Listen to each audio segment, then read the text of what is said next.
Ni hao, je suis Greg le Geek ou GG.team et je vous souhaite la bienvenue pour cette nouvelle présentation du JT Geek avec cette semaine la InWatch Z en version commercialisable. Oui, parce qu'elle est vendue en Chine. Parce que voir les produits en photo, c'est bien. Mais les voir en vidéo, c'est mieux. Alors débridez-vous et découvrez tout notre high-tech en direct de Shenzhen en Chine. Et on vous explique tout ça après le générique et après Pan Geek.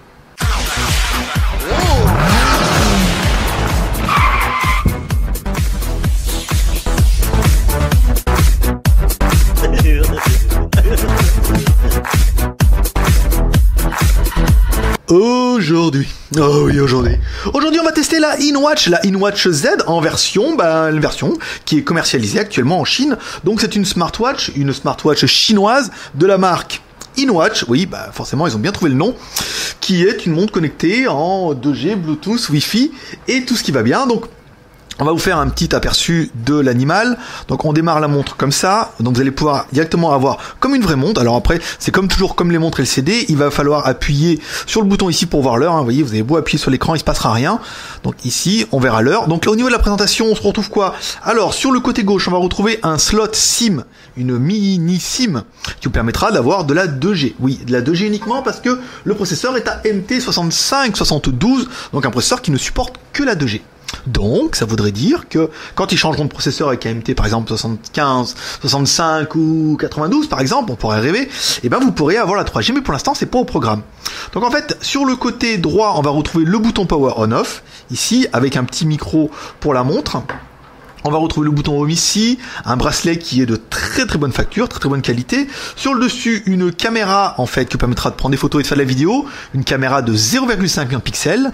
Les contours sont, alors la vitre devant est en saphir, ça veut dire inrayable, incassable, un peu comme une montre, comme une vraie montre ou une montre de luxe. Le contour est en métal, oui, ici, et l'arrière est en céramique, ce qui apporte un confort un peu plus particulier et tout. Donc là on a toujours des numéros derrière parce que c'est vraiment un sample. Sur le bracelet on retrouvera le connecteur de charge qui est ici. En fait InWatch vous livre la montre avec un petit connecteur ici, là, qui vous suffira de connecter à l'arrière. Je vais mettre à l'endroit, ça fera bien. Ici, voilà, on connecte. Ici, on ferme, et voilà, ça permettra de recharger la montre. Donc en théorie vous pourrez la garder au poignet, même si c'est pas super pratique. Ici, vous voyez, on met là le connecteur, je le refais, hop, on ferme, on met bien devant, ça fera toujours bien, voilà, et on ferme, et ça recharge la montre, c'est plutôt pratique. Et enfin, quelque chose qu'on avait déjà vu nous lors de notre dernier test, ici, c'est le haut-parleur par résonance. En fait, c'est simplement comme si vous preniez juste le haut-parleur, que vous prenez un haut-parleur, vous enlevez tout ce qui est un petit peu en tissu et tout, ou en toile, et vous ne gardez que le haut-parleur, donc que la surface, et quand vous la mettez sur n'importe quelle surface, par exemple sur la boîte crânienne ou sur une table, et ça rentre en résonance, et ça fera en fait le haut-parleur. La InWatch est livrée avec son oreillette Bluetooth, ça fait toujours bien, c'est évite de parler à la montre, même si vous avez toujours le rêve que Kit vienne vous chercher. Pour l'instant, c'est pas au programme non plus. Alors, mise en route de la montre, ici, on se retrouve avec un écran où on voit l'heure, donc là c'est plutôt bien pour une montre. Vous allez pouvoir accéder au menu, on va revenir là, parce qu'on avait déjà joué un petit peu au JT Geek. Ici, quand on va vers le haut, de haut en bas, vous allez vous retrouver avec le Wi-Fi, le Bluetooth, le GPS, la connexion data, la lumière, et pour changer les modes, ici, vous voyez, bon, on fait comme ça, mais il se passe rien, ça on le sait. On monte en bas, vous allez pouvoir accéder au MP3, ici, donc là, au MP3, à la puissance du haut-parleur. Donc quand on va de bas en haut, on se retrouve sur un menu qui vous permettra d'accéder au réglage du volume, au réglage du téléphone, le réveil, de revenir sur la home, ici, d'accéder au menu réglage, qui font toujours plaisir, ici, et de revenir, hop là, on va revenir un petit peu là. Voilà. Le bouton, on a des boutons qui sont propres à Android. Voilà, un bouton plutôt rapide qui permettra d'accéder. En fait, mais nous, ce qui nous intéresse, c'est le bouton Home, ici, qui va nous permettre d'avoir l'heure, ouais, trop bien, avec un truc bien. Le In-Step, qui vous permettra vous en servir un peu comme une montre de santé, comme on a pu voir sur pas mal de choses. Donc dedans, on a quoi? On a un podomètre, on a les catégories, on a le pulse, et là, par exemple, on a le run. Vous mettez en run ici, vous startez, on secoue un peu la montre, voilà, il y a un accéléromètre dedans, et ça vous permettra de compter le nombre de pas. Bon, après, ça fait partie. Toutes les montres connectées ont un petit peu ce gadget-là. Le module photo ici, voilà, on va se mettre là un petit peu, je sais pas si vous allez me voir, ici on va voir la caméra, voilà, le module photo, ouais, comme ça, bon, on me voit à l'envers mais on me voit, voilà, le module photo qui vous permettra de prendre des photos ou de faire de la visio, un appareil photo de 0,5 million de pixels, c'est pas énorme, mais ça permet de faire des petites photos, des petites vidéos. On va regarder un petit peu ici, au niveau des photos. Alors, le picture ici. Donc, vous allez pouvoir faire des photos de 5... Ah non, c'est 5 millions de pixels, vous voyez, c'est pas 0,5. Je m'étais trompé, autant pour moi. Ici, on appuie sur le bouton pour revenir. Donc, 0,5 millions de pixels pour les photos. Ici, on va revenir aux vidéos. Ici, on peut faire des vidéos en haute qualité. Ici, height et fine. Voilà, donc ça veut dire que vous allez pouvoir faire des petites vidéos en HD, certainement, ça pourrait être plutôt sympa. Ici, voilà, on va revenir un petit peu à l'appareil photo. Ici, donc l'appareil photo, c'est pas mal. Ensuite, alors je sais bien, vous allez me demander est-ce qu'on a mis en toutou? Non, non, parce que à cause de la résolution, ça ne fonctionne pas. Alors il faudrait installer l'APK dedans, essayer de la forcer un peu, mais aujourd'hui c'est pas au programme. Donc la montre fait également téléphone, parce qu'on a pu voir. Alors étoile dièse 06 dièse. Ici, donc on a bien un IMEI qui est 1, 2, 3, 4, 5, 6, 7, donc un IMEI qui est bidon. On va essayer de voir si on peut accéder au menu ingénieur. Étoile dièse, 364, 66, 33, dièse, étoile. Non, on n'arrive pas à accéder au menu ingénieur du MTK, mais c'est dommage. Alors donc la montre fait aussi téléphone, donc on rappelle un téléphone qui est en 2G. Vous allez avoir accès à vos messages, ça c'est pas mal. Alors ici, on va mettre messaging. Alors pour l'instant, il n'y a pas de conversation. Vous allez pouvoir accéder aux notifications. Donc là, il vous dit ce qui se passe. Les réglages, ici. Donc là, on a l'OS, le personnel, votre compte. Vous allez pouvoir mettre votre petit compte dedans. Le device, ici. Donc les appareils qui sont connectés. Par exemple, pour le stockage. Voilà. Donc le stockage, il reste 1 giga 97, quoi. C'est quasiment 2 gigas pour installer photos et vidéos MP3 et tous vos films en Full HD, bien sûr. Ici, donc là, la montre, on est bien sur une montre qui fait 4 gigas. Ici, voilà. Donc après, toutes les informations classiques, comme une vraie montre, hein, enfin, ou surtout comme un vrai petit téléphone. Ici, et enfin, le système qui vous permettra de voir les applications, la date et l'heure, le langage, la compatibilité, le backup et tout ce qui va bien. Par exemple, à propos du téléphone, on va regarder un petit peu dedans. Toujours un petit peu curieux. Ici, donc local update, donc pour la mise à jour, le wireless, le statut, les informations, le modèle CineWatch, donc c'est du Android 4.2 qui est dedans, le baseband, le kernel, pour ceux que ça intéressera. Là, c'est vraiment des informations qui sont très spécifiques. On va revenir un petit peu au menu, ici. Alors après, on a bien le people, l'horloge, la calculatrice, les choses à faire, la musique, la galerie, le clock theme et les applications qui sont quand même le plus intéressants. Donc là, on va retrouver le calendrier, les emails. On va essayer de voir un petit peu ce qui se passe. Donc là, vous pouvez directement mettre votre paramètre, votre compte email. Donc là, ça pourrait être pas mal. Si vous voulez directement remonter vos emails sur la montre, ça va être possible. Et ça, c'est le petit détail qui peut être assez sympa. Alors, pendant que moi, je reçois 1 million d'emails, ça c'est normal. La caméra, la galerie, la musique, les vidéos, le recorder, Beidou, le file manager, pour la montre ici et le navigateur sur lequel on a déjà joué nous tout à l'heure où on a pu se connecter à JT Geek. Alors je vous cache pas que c'est quand même un petit peu la misère avec leur clavier, même s'ils nous ont dit que X ou que Y ici. Voilà, donc là nous on a pris le clavier, on a switché, vous voyez, un petit peu comme les anciens claviers SMS où on peut essayer d'aller voir. On va taper sur le G, 3 fois on aura le haut ici, 3 fois on aura le haut et ça vous permettra d'accéder un petit peu à, encore une fois on aura le G, 3 fois on aura le E, hop, ici, et on peut aller sur Google pour accéder à Internet. Donc là, on est en Wi-Fi, on s'est connecté tout à l'heure. Un petit peu dur le Wi-Fi ici, je suis pas sûr qu'on ait un très bon signal. Là, vous voyez, on est bien aujourd'hui. Et aujourd'hui, vous voyez, Google, c'est le petit dé, donc vous pouvez accéder à google.com sans trop de problèmes. Voilà, c'est l'intérêt d'avoir une montre connectée ici et sur Google. Hop, on va essayer d'être fou. On va taper le JT Geek. Alors, hop là, attendez, on va essayer comme ça. Le J. Enfin, donc, ouais, c'est.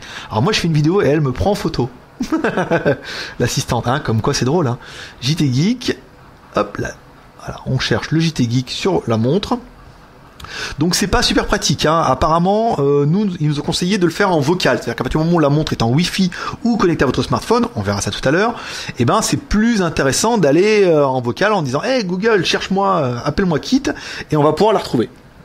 Donc là, ça fait partie pour l'internet. Alors nous, qu'est-ce qu'on pourra résumer un petit peu sur la montre? Parce qu'on a pris une feuille. Alors, on a MTK 6572, c'est bien. Elle a le Bluetooth 4.0 en low energy qu'on pourra connecter avec le téléphone, mais ça on le garde pour la fin. La mémoire, 1 Go de RAM plus 4 Go de ROM ou 8 Go, elle a le Wi-Fi, elle a le GPS, là ça peut être bien pour vous positionner ou par exemple pour surveiller vos enfants. Elle a un micro super sensible, elle a un speaker receiver, elle a elle a pas de carte mémoire, elle a l'oreillette qui est livrée avec ici pour faire office de téléphone en 2G, on vous le rappelle. Ça c'est possible. Le quai, l'accéléromètre, le gyroscope. Alors elle a un gyroscope mieux que les autres parce qu'elle a un 9 axis sensor. Ça veut dire qu'elle en fait elle a 3 accéléromètres sur 3 axes. Donc vous allez en avoir un qui va être comme ça, un qui va être comme ça et un qui va être comme ça. Donc là avec ça, je veux dire, vous pouvez aller dans l'espace, vous êtes tranquille, vous allez savoir où vous habitez. L'accéléromètre, le gyroscope, le LCD. Donc là le LCD de 1,6 pouces, on l'a vu ici, plutôt joli, hein, avec un écran en saphir, ça c'est la classe. Capacity, la caméra à 5 millions de pixels et enfin des choses bien comme la Malib. Maintenant je vais vous faire voir un petit peu l'audio parce que c'est quand même une des parties intéressantes de cette montre, pour lequel je vais m'éclater pour la traduction. Hop là, ici. Alors, on va essayer d'aller un peu écouter de la musique. Ici. Voilà, on va prendre J'aime. Un album. Hop, ici. Tac. Vous voyez, en fait, le son sort ici. Je sais pas si vous allez bien vous en rendre compte. Voilà. Et quand on se met là, je vais mettre un petit peu. Et quand on le met sur une surface,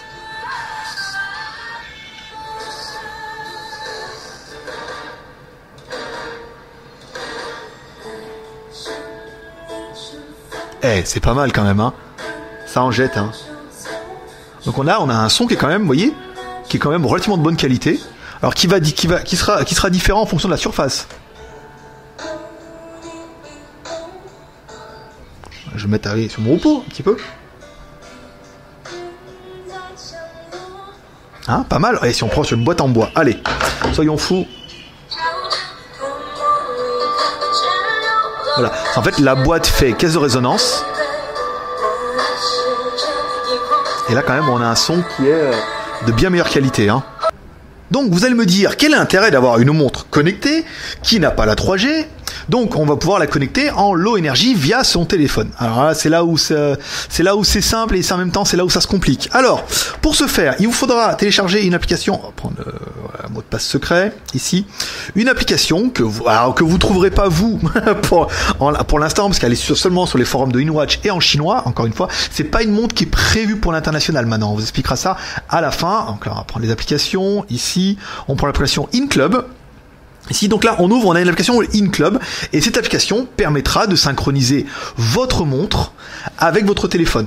C'est le truc. Alors, pour connecter la montre, il va vous falloir un compte Baidu. Ouais, c'était le petit problème, et là, on n'a pas compris nous pourquoi, parce qu'en fait, on appelle la montre en Bluetooth avec le téléphone, ensuite on installe l'application, tout va bien, et quand on ouvre l'application, il nous dit « Ah là là, mais il faut un compte Baidu ». Et là vous allez me dire « Mais un compte Baidu c'est quoi ?» Eh ben, Baidu, c'est le plus gros moteur de recherche en Chine. C'est comme si on vous disait, pour connecter la montre à votre téléphone, il faut que vous ayez un compte Google ici. Donc aujourd'hui, ici, tout le monde a un compte Baidu, tout le monde a chez vous un compte Google, donc c'est un peu la même chose, et c'est pour l'instant un des problèmes que nous on a rencontré. Donc il a fallu ouvrir un compte Baidu, donc là c'est simplement un compte qui est lié avec votre numéro de téléphone et un mot de passe, donc c'était plutôt facile, et après vous connecterez du coup facilement le téléphone avec votre montre et on retrouvera les informations de la montre. Par exemple, mon numéro de téléphone c'est le 186 72 par exemple. La montre a 4 Go de stockage, donc 93 MB pour d'application. Il reste 55% de batterie. Tout à l'heure, quand on a joué avec le podomètre, on a vu qu'on était tombé sur 1. Alors on va essayer de voir si on peut tricher un peu. Instep, on va essayer de faire comme ça. On va essayer de piéger un petit peu la montre. Ici, on la secoue. Voilà. Comme ça, voilà. Hop.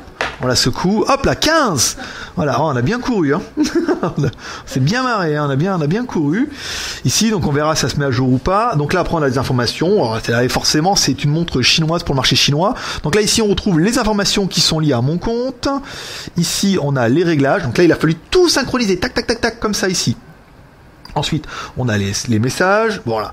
Donc là, on a accès directement à la montre. Donc la montre, en fait, alors pour l'instant, il y a des trucs qui marchent pas. Parce que nous, on a demandé, on a dit, est-ce que quand on reçoit un SMS, ça s'affiche sur la montre? Bientôt, parce que là, l'application, elle est toute neuve. En fait, elle a été finie la semaine dernière. Donc là, on a fait chier, parce qu'il y a un autre bureau où on a accès aux ingénieurs. On les a fait chier pour savoir comment ça marchait. Et du coup, ils nous ont dit, oui, il faut installer l'application, machin et tout. Par contre, quand vous allez recevoir un appel, oh, could you call me? Yeah. Voilà. Quand vous allez recevoir un appel, voilà, ce qui peut être pas mal, voilà, quand vous allez recevoir un appel sur votre téléphone, ce qu'on va faire maintenant tout de suite avec en plus elle est jolie, hein, mon assistante, hein, et en plus vous la verrez pas. Un nananer, c'est moi. Donc voilà, là on est, imaginons, dans une configuration de montre. ici. Donc là, voilà, je suis éteint, j'attends. Oh là là, qu'est-ce que je me fais chier dans mon arrêt de bus. Voilà, on reçoit un appel de la dame. Là, la montre vibre. Et quand on déverrouille, on dit voilà, vous avez reçu un appel de... Ça fait un bruit de fou, hein. Vous avez reçu un appel de madame, là, ici. Et là, en fait, vous pouvez soit raccrocher, soit décrocher. Non, hop là, j'ai décroché pour rien.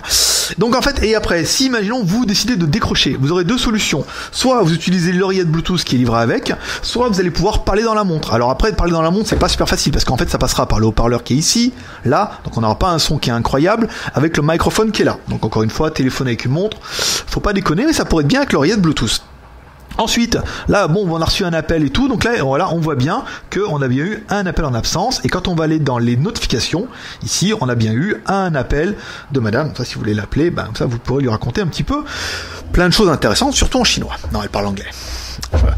Donc là, ça pourrait être pas mal. Ensuite, l'étape 2 de leur logiciel qui est pour l'instant en plein développement, c'est-à-dire quand vous allez recevoir des notifications, par exemple moi ici, plein d'amour, plein d'amis, des appels en absence, des Google+, des machins, des trucs, et ben la montre automatiquement via le Bluetooth Low Energy vous remontera ces informations où vous aurez un icône qui vous dira attention, vous avez un petit peu comme ici, vous avez une notification, deux notifications ou trois notifications, mais ça c'est encore une fois un petit peu le futur parce que là on s'est bien rendu compte qu'aujourd'hui la montre est prête, la montre est commercialisée, mais et ben ça fonctionne pas encore, mais ça va arriver parce qu'on sait que les gens sont relativement patients parce que encore une fois c'est la smartwatch, c'est un nouveau marché.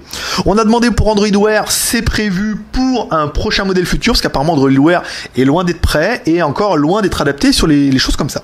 Donc nous, qu'est-ce qu'on aura aimé pour la montre? C'est une smartwatch, c'est bien, c'est le début des smartwatches, donc il faut être un petit peu tolérant. La montre évolue assez rapidement, il y a des mises à jour de logiciels qui sont assez fréquentes.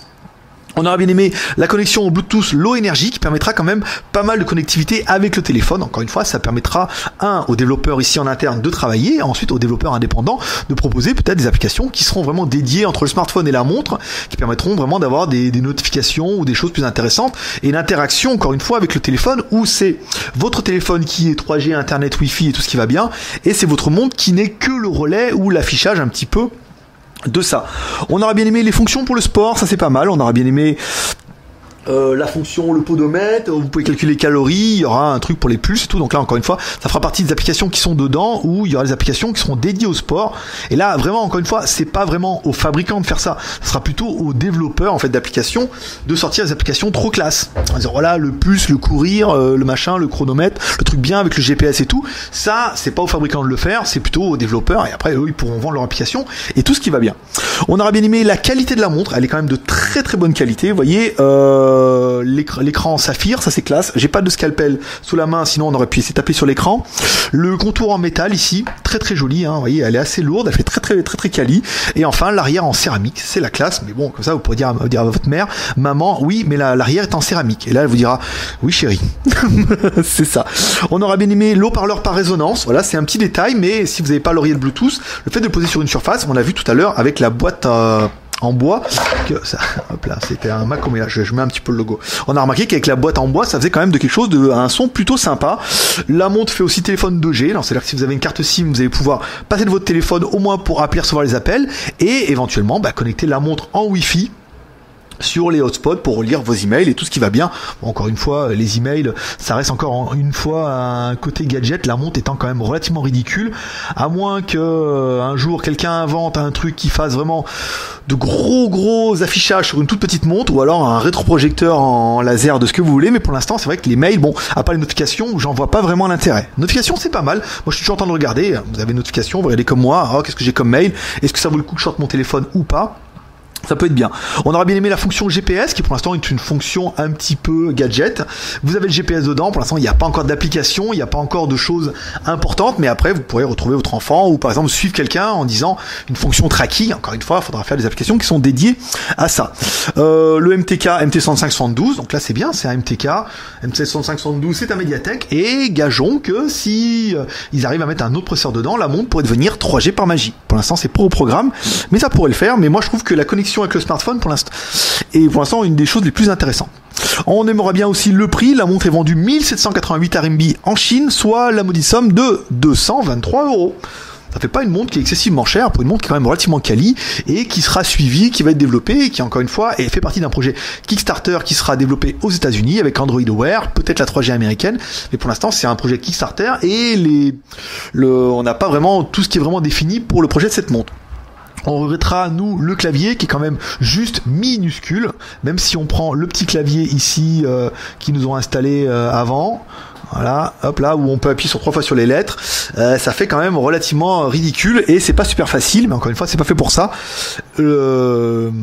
Mince. Comment vous dire, leur objectif quand on en a parlé, ils ont dit oui mais vraiment votre clavier il est vraiment ridicule, on dit oui mais comme il est connecté, comme la montre est connectée en 3G est connectée à votre téléphone en Bluetooth qui lui est 3G, vous aurez Google Voice et vous pourrez dire à votre montre hey dis donc Google va me chercher ça, va me chercher ci, et quand ce service de Google sera vraiment au point, et dans ce cas la montre prendra tout son effet. Là c'est vrai quand on a pu comparer nous le Siri de Apple et le Google Now, bah c'est pas le Siri, autant le Siri il est assez réactif, autant Google Now c'est pas vraiment génial, et quand ça sera développé, bah là vous pourrez parler directement à votre montre.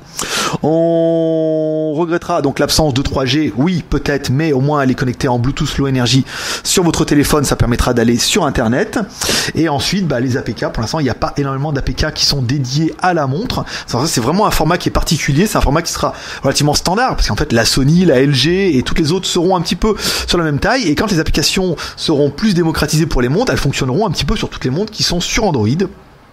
Et ça sera plutôt une bonne chose. Voilà, donc voilà, ce sera tout un petit peu pour cette petite présentation. J'espère que ça vous aura plu, j'espère que ça vous aura donné envie de découvrir au moins le monde merveilleux des smartwatches. Nous personnellement, on a bien kiffé, ils nous ont promis qu'on en aurait une. Alors j'espère qu'ils vont tenir promesse. Dès que j'en ai une, vous la verrez à mon poignet, je pourrais frimer, je pourrais vous en parler un peu plus parce qu'encore une fois, la montre est commercialisée en Chine, donc elle vient d'arriver, elle se vend apparemment plutôt pas mal, tout le monde en veut. On en est au début, il faut être un petit peu patient et il faut être un petit peu tolérant en disant voilà, c'est les débuts de quelque chose, il faut attendre que les choses soient développées. Pour l'instant, la montre n'est que en anglais chinois. Ça sera un petit peu le point. Alors attendez, où là que je retrouve, où c'est que c'est? Je vais vous retrouver le truc. Non, c'est pas là. Ici, non, non, non, non, non, non. Ici, voilà, setting, non, système, voilà. Hop, je vous fais voir un petit peu langage. Voilà, la montre est uniquement pour l'instant en anglais chinois. Pas de langue internationale. On leur a demandé est-ce qu'ils ont l'intention de développer la montre en France et en Europe. Et ben, ils attendent un distributeur. Si vous êtes distributeur, vous êtes intéressé, que vous voulez distribuer la smartwatch, dans ce cas, pour vous, ils vous mettront votre langue. Si vous voulez mettre de l'allemand, de l'italien ou de l'espagnol, eh ben, ils se feront un plaisir de vous mettre le langage dedans et de développer des services qui seront, ou par exemple, vous, comme vous serez distributeur, de développer des services qui seront dédiés à votre pays, puisque la montre est assez open. Bon, juste après la vidéo, en fait, quand la vidéo s'est terminée, en fait, le CEO est arrivé. Alors photo avec le boss, qui nous a parlé un petit peu de la InWatch, du futur et notamment de la montre qu'il nous a présenté. Alors c'est vrai, dommage, il nous l'a présenté un petit peu à la fin, mais ça nous permettra d'arriver avec un bloc-notes en vous expliquant un petit peu ce qu'il m'a expliqué à moi et ce dont on pourra rebondir par rapport au test. Alors pour l'instant la InWatch est destinée à la Chine pour le marché chinois. Donc du coup, apparemment pour la Chine, ça leur va très bien. La montre est en pleine évolution. Encore une fois, on est vraiment au début de quelque chose. Donc apparemment, voilà, c'est pour la Chine. Tout n'est pas optimisé, c'est pour le marché chinois. Ça c'est la première chose. Ensuite, le logiciel va être mis à jour, par exemple. Ah oui, je vous ai pas fait voir, j'en ai une. Il m'en a donné une à la fin. Il m'a dit oui, comme ça vous pourrez l'essayer, vous pourrez nous dire un peu ce que vous en pensez. Et apparemment, on serait sur le dossier aussi pour la développer en Europe. Rien n'est sûr, hein, parce qu'après quand on dit des trucs comme ça, après quand ça se fait pas, on dit oh, mytho et tout. Non, on est en train de voir et tout. Il voudrait avoir un peu notre avis, des choses à corriger, améliorer. Donc c'est pour ça qu'on en a une et qu'on a pu essayer un peu. Au niveau du logiciel, de la synchronisation avec le téléphone, par exemple, il y a une mise à jour cette nuit et depuis ce matin, quand je reçois un SMS sur mon téléphone, je reçois également sur la montre. Ce qui était un petit peu ce qu'il nous avait promis en disant que quand on recevra un email, on recevra sur la montre, on recevra un SMS sur la montre, quand on reçoit un appel, on est déjà sur la montre, mais voilà, le logiciel il va évoluer au fur du temps, encore une fois, c'est une version un peu bêta, et le logiciel va évoluer maintenant à grands pas, encore une fois, il est sorti la semaine dernière, donc là ils vont le faire évoluer vachement tous les jours, et on devrait on a eu déjà 2 mises à jour depuis hier, et on voit les fonctions se débloquer de plus en plus. Le nombre d'APK aussi, pour l'instant, qui n'existe pas, il n'y a pas de Play Store, il n'y a rien, il faudra vraiment aller sur soit le compte Baidu, parce qu'il y aura un cloud avec Baidu, donc Après, en Europe, il y aura un cloud avec certainement Google ou Amazon. Il y a encore pas beaucoup d'applications et tout parce que c'est pas encore au point. Il nous a promis que ça allait se développer. Avec Beidou, il y a les applications, donc il faut attendre que les développeurs s'y mettent et tout. Enfin, encore une fois, c'est le début. Pour l'instant, que anglais-chinois, oui, parce que leur projet, c'est les États-Unis. La montre fait partie d'un projet Kickstarter. Parce qu'il y aura un InWatch, apparemment ils ont un CO aux États-Unis aussi, il y a une branche aux États-Unis, et là, en fait, quand ils vont développer aux États-Unis, ils nous ont dit que si on voulait, éventuellement, ou s'il y a un distributeur qui arrive avant nous et qui fait des plus belles promesses que nous, il y en a plein, mais en fait c'est des mythos. Et ben, ils pourraient développer la montre en Europe et tout, ils ont déjà apparemment en Europe du Nord là-bas, apparemment il y a des gens qui sont intéressés et tout, mais rien pour l'instant de concret. Donc alors, quand il y aura la montre aux États-Unis, qu'est-ce qu'il y aura dedans? Il y aura Android Wear ou une version modifiée d'Android Wear. En fait, donc là, on vous fera voir des screenshots. Il nous a fait voir un petit peu. Ça sera une version un peu plus simple et beaucoup plus intuitive, avec des gros boutons. Quand on aura les choses, voilà, on aura des gros boutons. Appeler, décrocher, ce sera beaucoup plus intuitif que là. Aujourd'hui, on se retrouve avec un téléphone de 1,6 pouces, c'est un peu petit. Donc les gros icônes, c'est fait. On aura une synchronisation beaucoup plus optimale avec votre téléphone et la montre, comme on peut voir maintenant. On recevra les SMS, on recevra les emails et tout, au moins les notifications, parce que les lire c'est quand même un peu ridicule, mais au moins les notifications déjà dans un premier temps ce sera pas mal. 2G, 3G, apparemment la 3G est pas vraiment au programme. Comment ils nous l'ont expliqué? Quel est l'intérêt d'avoir une montre 3G si le gros but c'est vraiment de la synchroniser avec votre téléphone qui lui a la 3G? Autant avoir un Bluetooth Low Energy et synchroniser avec votre téléphone. Donc pour l'instant la 3G est pas vraiment au programme. Ils sont en train de voir si aux États-Unis il y a vraiment une grosse demande, ils la mettront. S'il n'y a pas vraiment de demande et que les gens préfèrent synchroniser avec leur téléphone, et ben ça restera en 2G. Et enfin les services Google qui arriveront, parce que pour l'instant il n'y en a pas. Donc là pour l'instant en Chine on va synchroniser avec Beidou, aux États-Unis on synchronisera soit avec Google si ça arrive à se faire, soit avec Amazon. Apparemment ils sont en deal aussi. Et là on aura forcément les services Facebook, YouTube et tout ce qui va bien. Et comme ça vous aurez accès à vos contacts, à votre Gmail et tout. Ça pourrait être plutôt sympa. Voilà, c'était important de faire ce petit correctif parce qu'en fait la montre elle est quand même vachement bien, elle est en pleine évolution et avant que les gens disent et elle est IPX4, voilà, donc elle est résistante au métro. C'est ça, comme ça, les gens ils vont comme ça devant au Walking Dead, comme ça, voilà, là ça résistera. Voilà, allez, on continue la fin de la vidéo, c'était important de faire cette petite interlude là pour vous expliquer un petit peu les choses qui nous expliquaient après. On remercie encore une fois InWatch pour la montre. 1800 RMI les gars. Allez on continue. Voilà mes petits geeks, c'est tout pour aujourd'hui. C'était Greg le Geek, ton pote chinois, le seul blogueur high-tech qui vous fait des tests live en direct de Shenzhen en Chine et qui vous lâche un petit pep à la fin. Un petit pep prospérité. Voilà, bonne journée et moi je vous dis à demain. Bye bye.